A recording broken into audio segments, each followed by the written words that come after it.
Hey everybody, welcome. I'm Matt from the Matt Clausen YouTube channel, joined by Lani from Call Me Lani. Lani, how are you today? I'm feeling good, looking great. How you doing, Matt? Not too bad. It's been a day. It's been a day already. And it's a day if you want to make it a day. And I'm not making it a day like you're making it a day. No, we recorded the podcast last night. RJ and I waited a little while just to see if things would update at 3 a.m. Eastern. I went to bed late. I had to get up early. Then I saw the news drop at 8. I had to do some driving live with Joe. It's not a bad day. But Lani, one of my favorite Sapphire Reserve creators, one of my favorite Sapphire Reserve holders, we have news on the Sapphire Reserve finally. And you said you were going to wait until there was news. I did. We have it. We have it. We have an official statement. We have finite proof from Chase on these changes. We're almost out of the rumor territory. Yes. Putting the asterisks on that. We'll get to that part in a minute. We're almost out of the rumor territory. A couple of interesting things came out today beyond just the new updated Sapphire Reserve, the new Sapphire Reserve for Business. Chase is lifting the one Sapphire rule, but it's a little bit nebulous. You can't just go out and apply for a Sapphire Preferred. You probably can because it's been a while since your last Sapphire welcome all, but now you can hold multiple Sapphires, so that's cool. And then, yeah, why do you need to with so many overlapping categories of Chase? So I don't need a $50 hotel credit. I don't need to pay $100 for a $50 hotel credit. No, I still got travel. I still got dining. Still got the travel portal. I don't have that $50 hotel credit. Yep. No, that's fair. I'm just saying you can. The only reason why you would be go grab some points, but you just missed the 100,000 point welcome offers. So probably don't.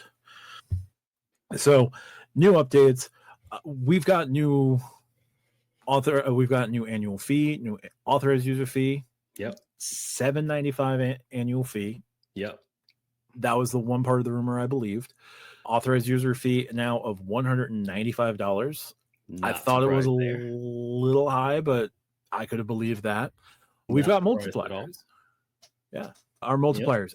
8 times points in the Chase travel portal. Now, this is regardless of travel. So this is flights, this is hotels, this is cruises, this is attractions, this is tours, this is vacation rentals. So vacation houses are going to be in the if you can look it through their travel portal. 8x. And that's a win. That's a positive. Yeah, said anything about any exceptions for the edit. So until otherwise determined, I'm thinking the edit is going to be 8 times points as well. Yeah, no official answer. That goes back to my asterisk. So we're almost out of rumor territory. But I'll say what I told Anthony Venture this morning. Come on, y'all. I am the point stacker, credit hacker guy. Hold my hat. When I can figure it out, I will figure it out for you. Can we stack the $300 credit with the edit credits or with the edit? I will figure it out and bring it to you guys. But as of right now, we don't know yet. On that particular hack, I'm about 90% confident we can, but if anybody's going to know, you're going to find out. I already think I have a back door. If I can't do it in the portal directly, there's a way that I can do it outside of the portal manually. I already think I have found a way. You're going to have to check in on Lani's members only on that one, I'm sure. So 8x, big win, especially for portal. Like, hotels and car rentals went from 10 to 8. Ooh, we lost 2 points, but flights went from 5 to 3. Plus, 5 to 8. Sorry. Yeah. Correct. Flights went from 5 to 8. That's huge. So, yes, you lost a little bit here, but you gained a little bit here. The problem that I have with that works if you pay out of pocket. You have to pay cash for it. So that's the negative part. But if you were planning to pay out of pocket, this is a great ask. One of the things, especially around this competitor, everyone's comparing this to Amex Platinum, is the Amex Platinum only gives you 2 bonus categories, all other purchases and 5x on flights. I'm being a little facetious, but you understand what I mean here. And everyone's saying this is great for 5x on flights. Guess what? Chase just answered that question of 5x on flights. You can now get 8x on flights. Yes, you have to do it through the travel portal. It's still 8x on flights. Point blank period. They have solved for that. And then 4x directly. So you don't want to use the portal. You just got an extra point compared to where we're currently sitting at today. I'm going to just say when this officially launches, You're going from 3x directly with an airline to 4x directly with an airline. That's also falls under the keep it simple. You know how I feel about CSR, and it was previously the simple card when it comes to the major travel cards. That's that's a win in the keep it simple room. I don't want to, unless you bookmark your Chase travel portal, and I know y'all don't. I just recorded a video coming out soon. It's being edited now where I call y'all out on not booking your travel portal sites. You had to click your mouse at least like 6 times to get the Chase travel portal. If you did not want to do that and just wanted to go directly with the airline, which could also be a win. For example, my 1K status with United will give me Saver Awards.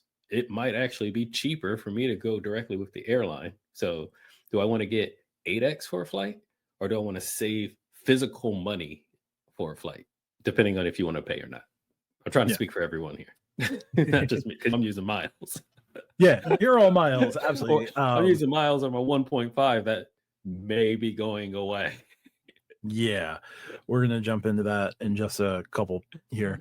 8x in the portal, net win, especially if you are someone who pays for travel with cash through the portal, net win. And I do think one of the things that's going to make this a bigger win, Chase is slowly, and I'm probably talking out of hand here, but Chase has been adding extra hotel partners as being able to gain nights and gain elite status and gain all those qualifications through the Chase travel portal. Right now they've got Omni, right now they've got Virgin Hotels and Citizen M in the regular portal.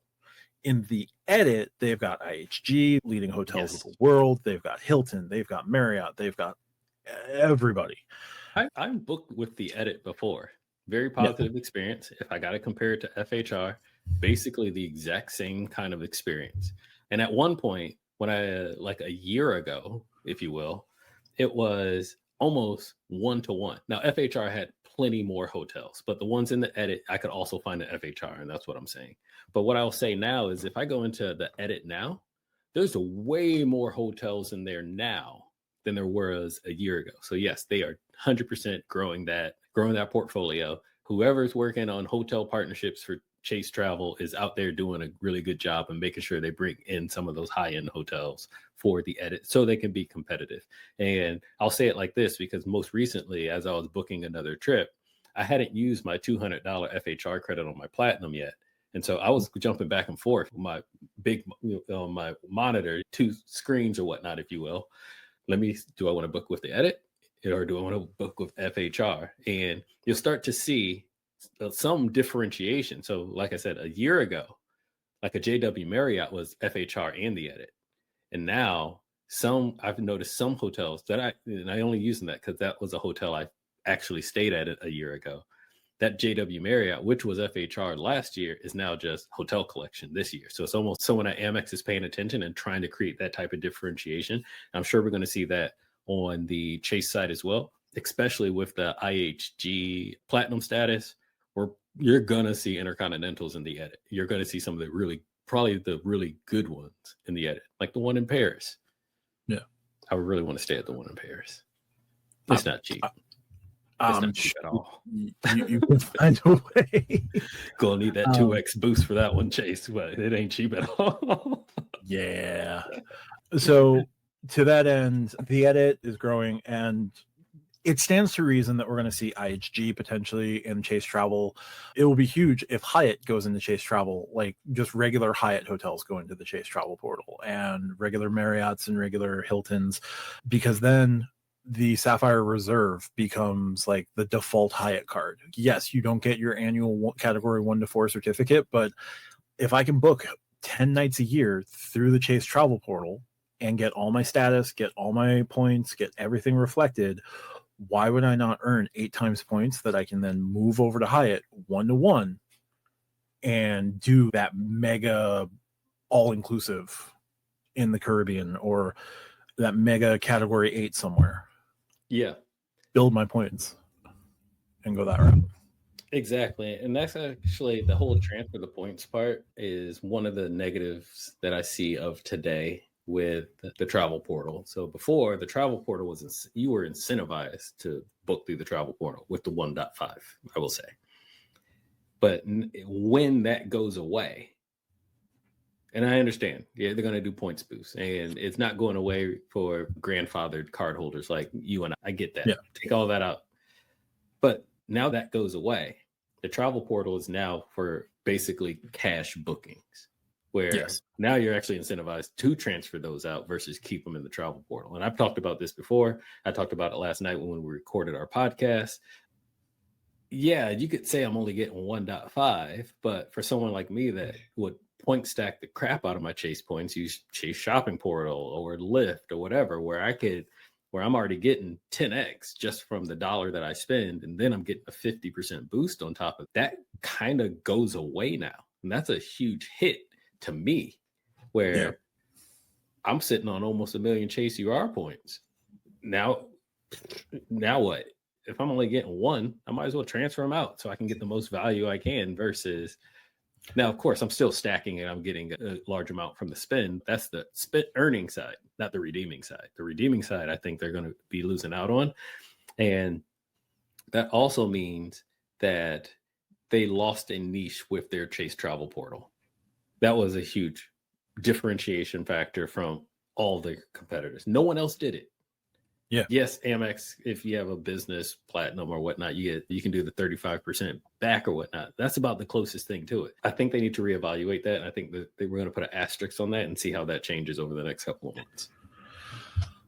That if there's anything I see changing, I could definitely see that changing, because gambling on 2x, like, you have to be able to, they're going to have to do like casino rules where you're going to get like a lot of 2x at the start, and then they're going to have to diminish returns. Whereas if you just do flat 1.5, and those who know, like, you end up losing less money over time. Yes, folks like us promoting it here on YouTube is one thing of raising that awareness, might get more people into it, but we are a niche within a niche within a niche. Like, we are a percentage of a percentage. We are not the general populace who would be booking through points.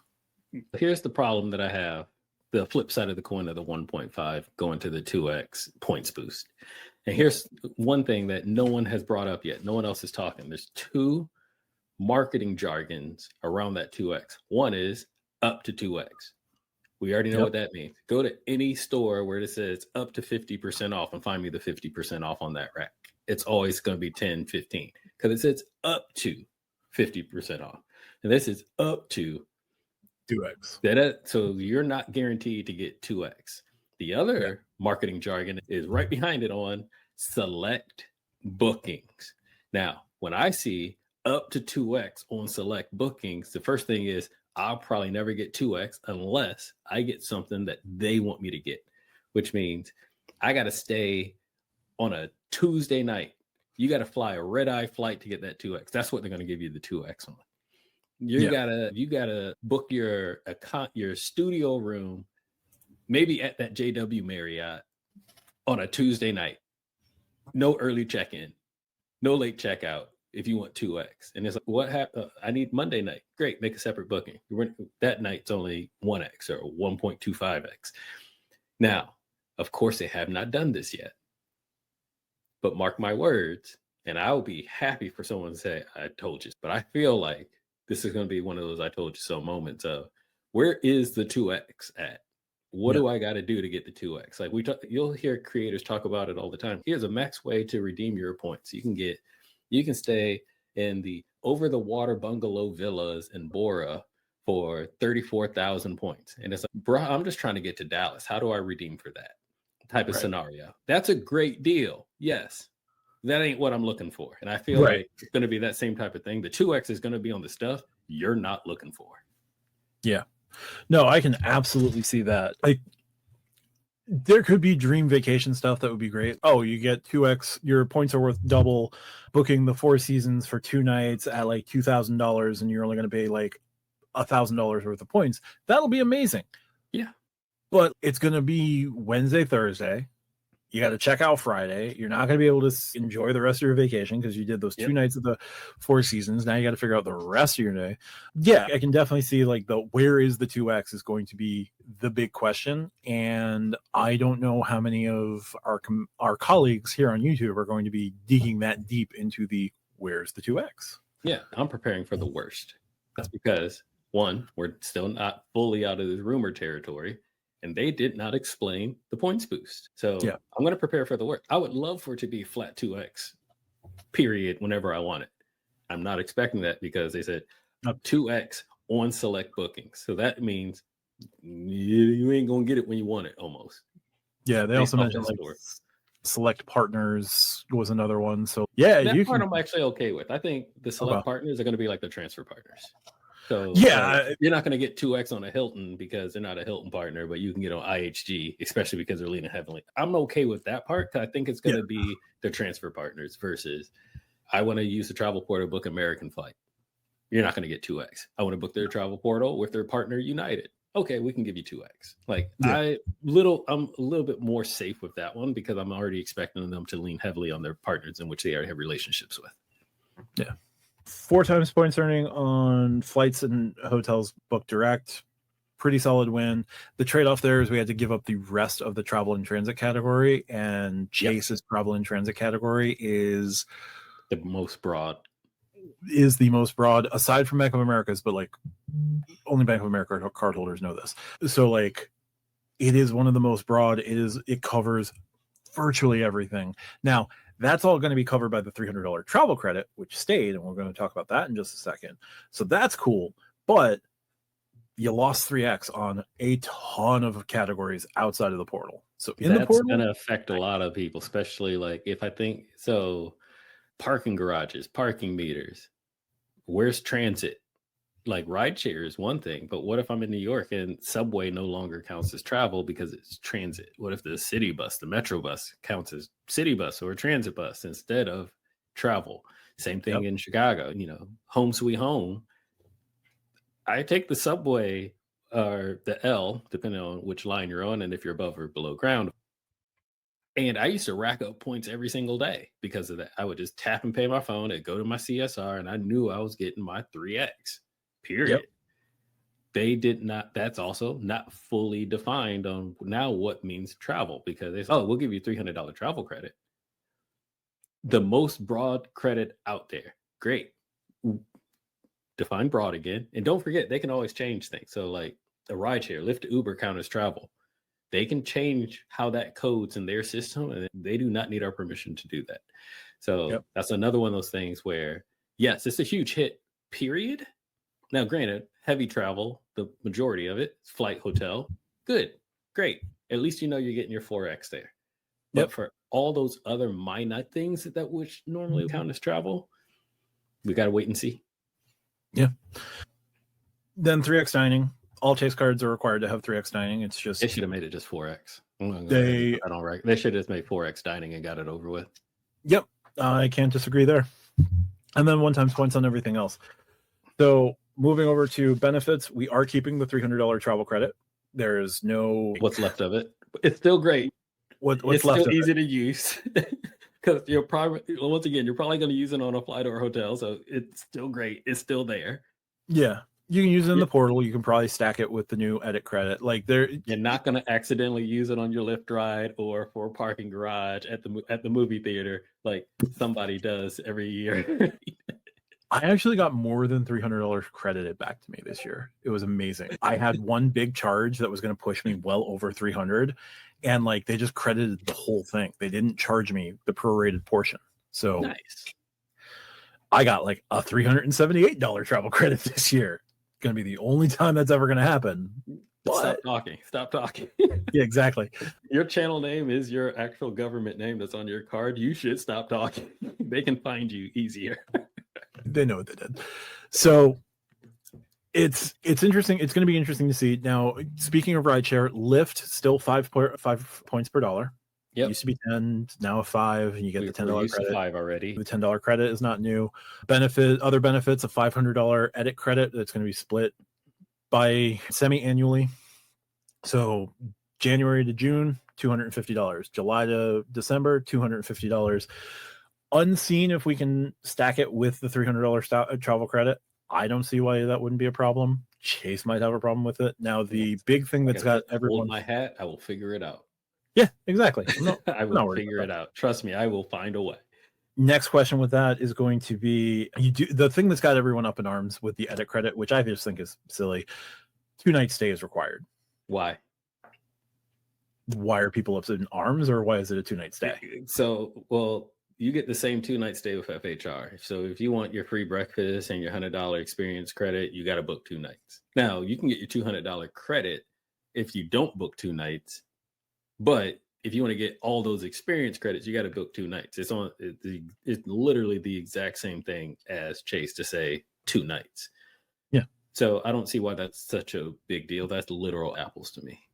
Yeah, $250 from Chase every 6 months to go. Now, I think the reason why people are up in arms, and I don't want to speak for everyone, is that the way that some people like to calculate the value in which they get back from the card, you got to remember, even with FHR. So this is not a $250 night credit. This is a $250 off a booking credit. Yeah. Like you're not intended to go to the edit of these luxury 4.5 and higher hotels and stay 1 night for $250. And the other aspect, 2 things. 1, why would you want to do that? Like you want to go to a 5-star hotel and get the room in the basement that faces the dumpsters in the back alley? No, you don't. First off, no. But the other aspect of it is, why would you expect that? If you're booking that's travel, they want you to stay there. They got to get their money back some way. They just give you $500 a year. They got to recoup their money back. And you need to stay 2 nights. On top of that, if you want your free breakfast, your free bottles of water, your upgrade, your late checkout, if available, you should stay 2 nights. So I don't see why that one is such a big deal and why people are up in arms. One more thing, even with FHR, go to your FHR, go to Chase the Edit right now and find me one of these types of hotels that has a $250 a night room. And that's the room that you want anyway. I'm not calling people out. I'm just saying, I don't understand why that is such a deal breaker. You weren't trying to book 1 night for $250 anyway. You probably couldn't in most of these hotels in those portfolios. So a random Wednesday, you got obscenely lucky on Priceline, name your own price way back in the day. And like that 5-star hotel hadn't been fully booked for a month and a half. That was the only way you're going to get a room for $250. If you're in Vegas on Hotel Tonight, yes, you could probably find it for $250. Yeah. But you wouldn't get it because you're booking it from Hotel Tonight, not through Chase the Edit. Yep. The other thing was like, FHR guarantees 4 p.m. late checkout, and the edit only gives you when available. Potato, honestly. Once again, asterisk, marketing jargon. They need to cover themselves. But on the flip side, if you have status, you probably get that 4 p.m. checkout anyway. Unless you have Hilton. Hilton got rid of most of theirs. But you can buy the guarantee, so more money in Hilton's pocket. Travel credit, untouched, mostly untouched. We still don't know how exactly they're going to define travel. Yeah.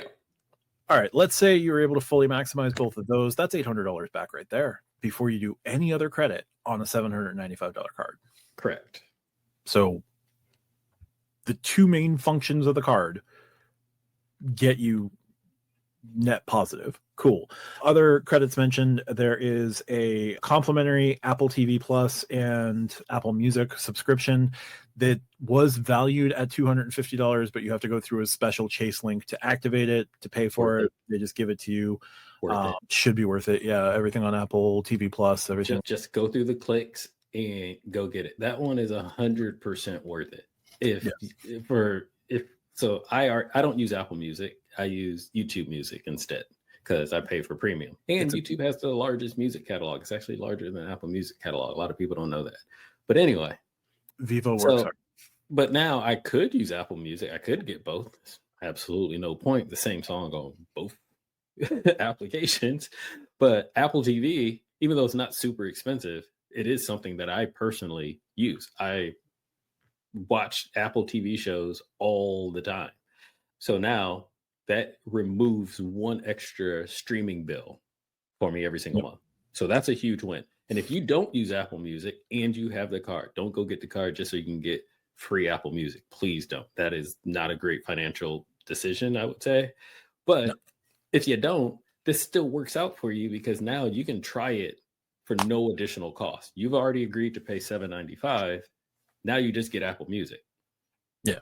And you're still paying $7.95. You already committed to that. So even if you don't use Apple Music or Apple TV, this is a huge win for those that already do it or those that have not done it yet. But most importantly, it might make you cancel your Pandora or your Spotify or your YouTube Premium. I'm on a family account, so I pay for not just myself and my family, but also my father-in-law is on there, my parents are on there. So I'm not getting rid of my YouTube Music because it'll affect too many other people. The Disney bundle, comparing it to Platinum again. So I have the Disney bundle for free through Verizon, through my cell phone account. But it has the Hulu on it has ads. My Disney Plus has no ads. My ESPN does, and my Hulu does. So now what I do on my Platinum card is I created a second Gmail account and just bought Hulu ad free, and that's how I pay for my Hulu. Very similar scenario there. Great, just take it for free because you got it. I've committed to $6.95 a year on my Platinum card. Might as well get Hulu with no ads on it because I've not costing me anything. That was valued in the rumors at $250. Let's say it's $250. If you throw that in with the edit and the travel credit, which are super easy to use, that's $1050 right there. $420 total with DoorDash. That's a Dash Pass membership that's valued at $120 and a $300 set of credits that's broken up 10, 10, 5 every month. I wish they had done the 25 per month, but that is what it is. It's fine to use. I don't begrudge it. I'd rather it be 25, but I know why they broke it down the way they did. And that breakdown is probably not coming from Chase. It's coming from DoorDash to do it that way. Yeah. Yep. And the next time that contract comes around, I'm sure Chase will have a way to tier it so that card X has to do this and card Y, which hopefully will be the Sapphire Reserve and Sapphire Reserve Business, go to 25. Then we'll be fine. You just have to make like X number of purchases per month just to make sure that DoorDash stays happy. It's fine. I don't care. Conservatively, because I'm not going to get the full 420 every year, I would value that at $300. I could get $180 out of the coupon, out of the credits, and the $120. I'm going to call it $300. That's $1350. Your evaluations obviously be different. The Lyft credit, easy $120. Not a whole ton of work, whether you take a ride or not a lot of work at all. Yeah. The only thing that's negative, I would say negative about that is that it comes in the app. You have to book the Lyft car. You get that $10. So if you're not taking Lyfts at least one every single month, you're not going to get it. Yeah. But then the Peloton credit, if you have a Peloton, that's a win. Because even if you only have a solo Peloton account, I think it's $20 something a month. I have a family account, obviously. So hold on. Might have to pause you for a minute. Yeah. So the Peloton credit solo is what, $20 something a month? I think it's like 20, maybe 22. Once again, I have a family account. But so for me, it's one subscription for all our devices and the application for I pay $44 a month. But once again, it's a family account. I share it with my wife, obviously. And I think whenever her mother-in-law comes, she's using our equipment too. So we've added her profile on there too. But $10 a month. Take me from 44 to 34. I'm okay with that. Yeah. That's a win. No, that one's pretty easy. If you have Peloton, then this is a win for you. If not, scrap it. Don't go out and buy a Peloton just so you can save $10 a month. No, unless you're on a fitness journey, then go out and buy it. I'm in need of starting a fitness journey. Maybe the Peloton is an option for me, but you can also get 10 times points per dollar, 10x points per dollar with Peloton, up to 50,000 points per year on Peloton hardware. So you can go out, buy the hardware, get 10 times points with the Sapphire Reserve. If you can pay for it all at once, otherwise Chase Pay over time can be your friend. Whatever you got to do, you got to do. It's your journey, not mine. Don't care. Then you get the extra $10 per month. So $120. If you're someone who can use $120, great. That's a nice, easy $120 right there. And then the only other ones that I can think of off the top of my head, one second. I just want to pull up the rest of the list. I have most of it off the top of my head, but I am not that big a machine. Oh, we've got the $300 annual dining credit that is through Open Table, and there's a list of restaurants that Chase is giving you. If you can liquidate that every year in the first half of the year, second half of the year, if it works for you, that's an easy $300. You just have to go and pay. You don't have Open Table is way easier to book a reservation in than Resi. I will go on record to say that most Resi restaurants don't even take reservations until starting at 5 p.m. And I don't necessarily live in a Resi area, but there are a lot of different Open Table ones where it's not necessarily, I'm not going to call it high end, but there's mom and pop joints that are on Open Table that I am 100% okay with. They will play at the high end, they will play in the middle, and they will play, I don't want to say low end, but not 5-star. You're not limited to the French Laundry.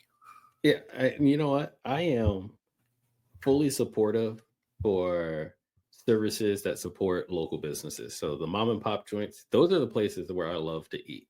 If we were out anywhere and you saw a McDonald's, well, first off, I don't eat McDonald's, but if you saw like a McDonald's or some other fast food spot, no, I want to go to that mom and pop joint, that Mexican spot with the authentic tacos, squeeze a lime, and that bomb-ass pico de gallo. That's where I want to go eat at.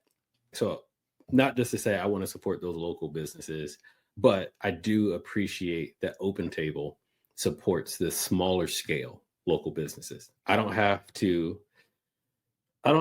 worry about spending $50 to $100 on Open Table in some of those restaurants. Yeah. No, for sure.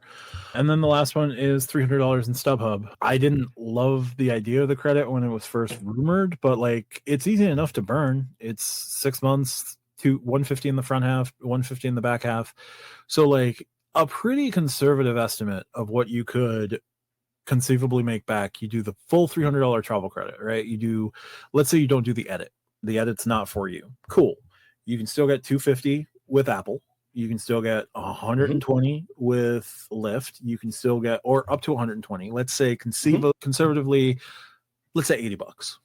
8 months a year, you're going to get that $10 credit. Okay, cool. So that's 300, 550, 6. You do 300 of the 420 DoorDash credit, which is just 2 orders a month, not the full 3. You do, so 300 on that. That is 600, 850, 930 on those 4 credits alone. StubHub, let's say you do it once, that's an extra 150. And the Chase dining credit, you do that once, and that's 150. I never calculate effective annual fee because I don't live in that world. Because if they're going to charge me $7.95, they're charging me $7.95. So that's not right. But no, absolutely. And again, it's not a question of, oh, you're absolutely going to get these numbers. No, but like the sort of value that they've added that is easy to use, that is not monthly, that is not quarterly, that is not breaking down like into like crazy little bite-sized pieces the way that American Express can and has. Chase is being far more generous with their offers at the start of this couponization, where you're still going to do pretty well with the card. Yeah. So I just did some math while you were doing that. So if I take my $300 travel credit, I'll burn 100% of that. I will also burn 100% of my $120 Peloton credit. I will burn 100% of my $120 Lyft credit. And even then, if I only use the edit once at $250, that puts me at $790. And that's not even half of the credits that they're offering. And those 4, I guarantee you I will. Yeah. Like I haven't gotten to Apple Music yet. Like I'm paying out of pocket for that right now. Yeah. I don't know if it's on my card or on my wife's card, but in our house, we are paying out of pocket. That goes away. That's gone. So I'm already over $795. So like the winding of, I understand the frustration. And like we've been doing 40 minutes on the Sapphire Reserve. We haven't touched the business card, but I don't think either of us are necessarily the target audience for the business. Yeah, we don't need to go. Just the credits alone and the ease of use of the credits and how easy they can fit into someone's life is so much easier than American Express has on the Platinum. I agree with that. Now, for 2 reasons. One, Chase is leaning into a specific demographic of Yes. lifestyle.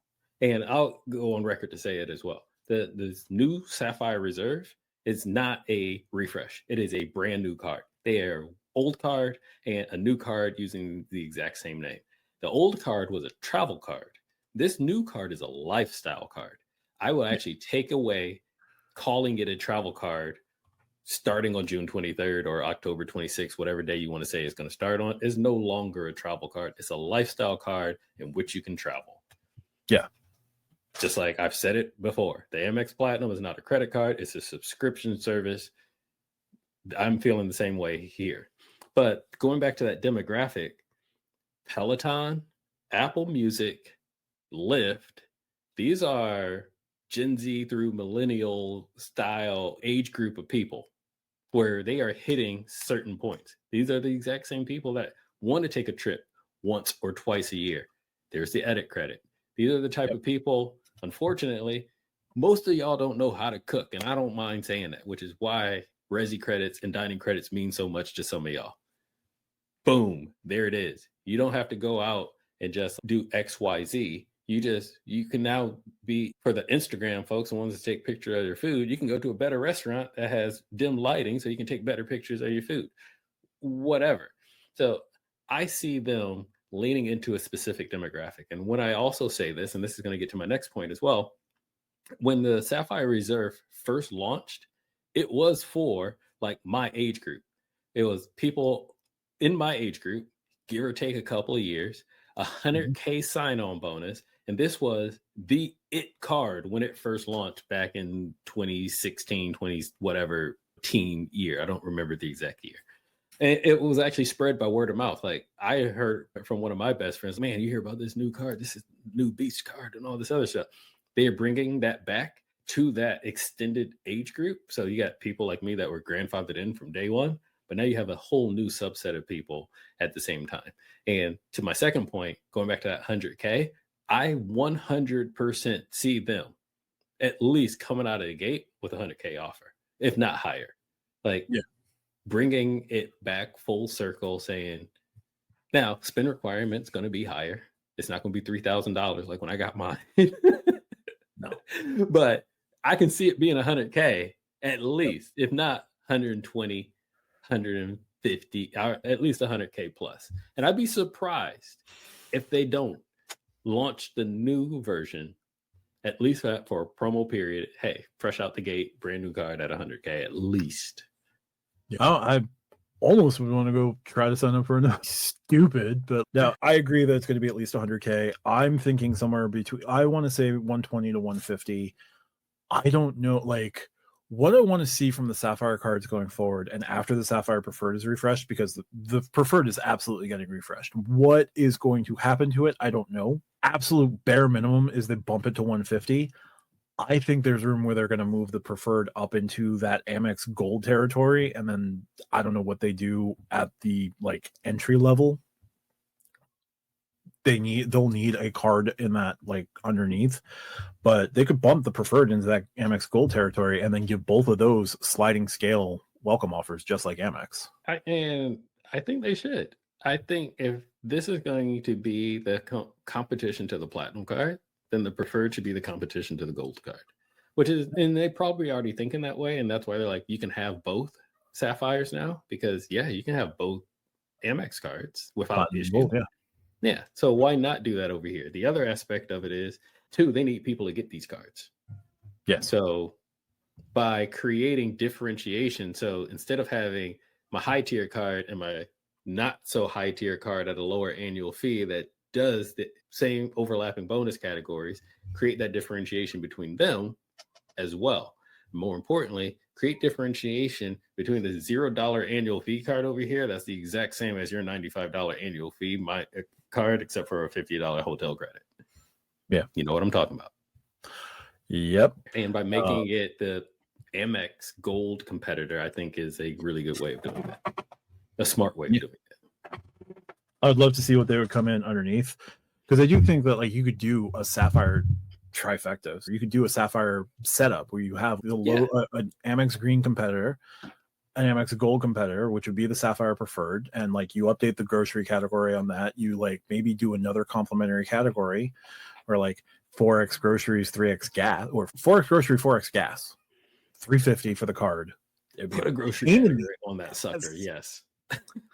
But the thing is, and foreshadowing for the people that have not, obviously weren't in our recording session of our podcast last night, which is basically everybody else except for RJ. This would be the one thing to put a wall around your ecosystem where eventually, and this is for, once again, for y'all watching, I foreshadowed this to say, I believe we're going to get to a point where you have to pick, am I an MX person or am I a Chase person for the benefits, for the perks, or financially, because it does not make financial sense. I'm not going to say you can't afford it, but it makes no financial sense to have $3,000 in Amex and then another $2,500 in Chase. So are you going to have to pick one?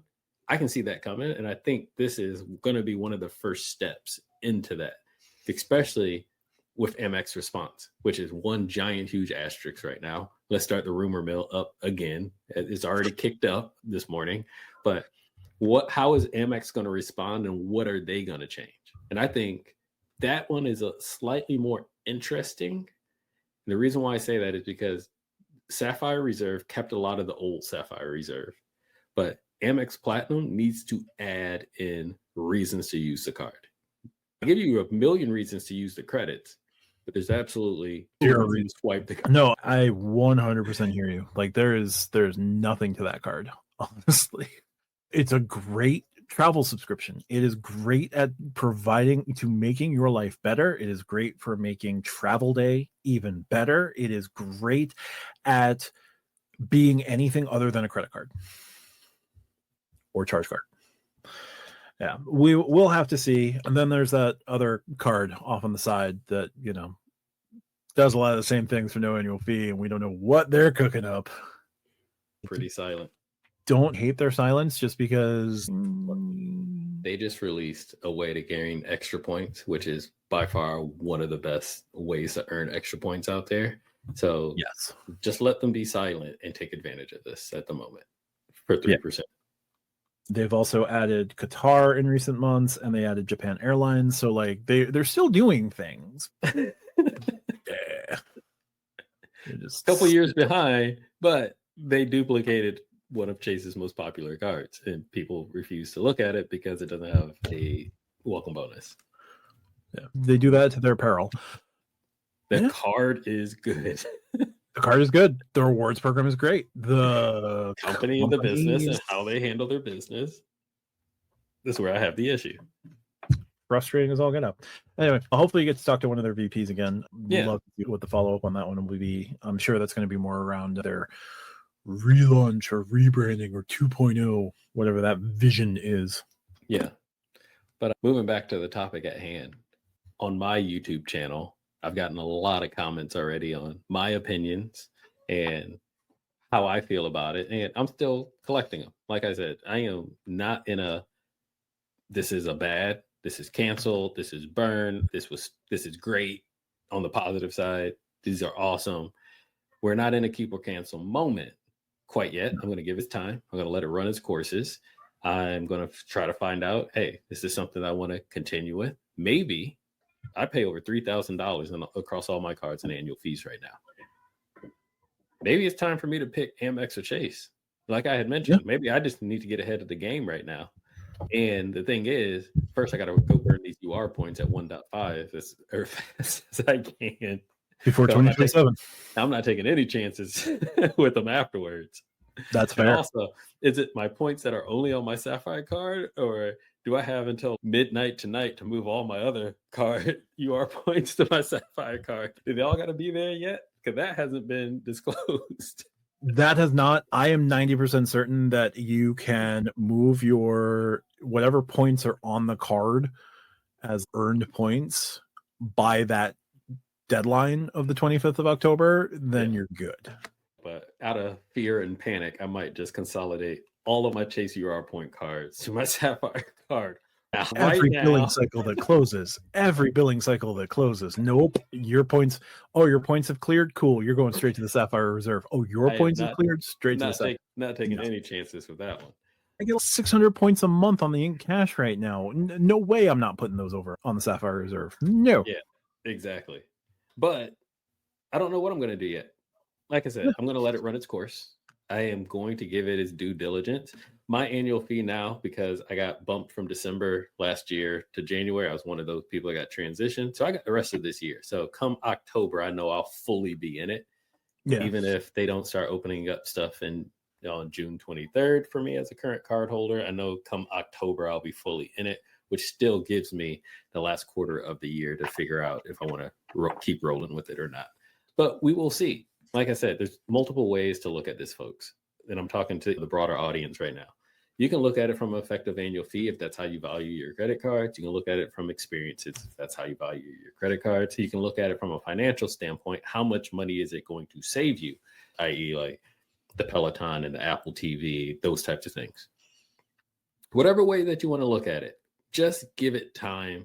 I don't think anyone can tell you it's ruined or it got better just yet. And that's why I say you got to look at it, because it is no longer the same CSR that we knew on Monday. It is a brand new card. You got to look. It's not a refresh. It is a whole new card that's using the exact same thing. Yep. No, absolutely. I think with that, we've gone on quite a bit. Lani, I appreciate your time. I appreciate you taking a portion out of your day and giving us these opinions as you've got them. And I'm sure they will change as you consider things or experience things and all of that. Like, we are, 8 hours since the card was announced. So how are we going to know how everything works for us, and how can we say, oh, I'm definitely keeping the card, or oh, I'm definitely canceling the card? Like, it's been 8 hours. We don't even have any experience with it. Yeah, you can't even order the new design yet. And speaking of that, why are they making it thicker and heavier? It was thick and heavy enough. I don't know, but I'm probably going to order one. Oh, I'm 100% going to order one because yeah, I didn't need it to get thicker or heavier. I would have preferred a lighter card. That would have been nice, but Chase is going to chase. I was looking for a thinner, lighter, hopefully, like some of the other metal cards that are out there. I went from embossed plastic cards to I love metal cards, and now these metal cards are getting too heavy and thick. Yeah. You can always check out Lani's channel at Call Me Lani, all one word. If you really like his stuff, join his membership. If you like what I do, hit the subscribe button down below. You consider becoming a channel member for my channel as well. Check out my pinned comment for ways to support me outside of YouTube, but appreciate everyone for taking the time watching here, and we will talk to you soon. Peace.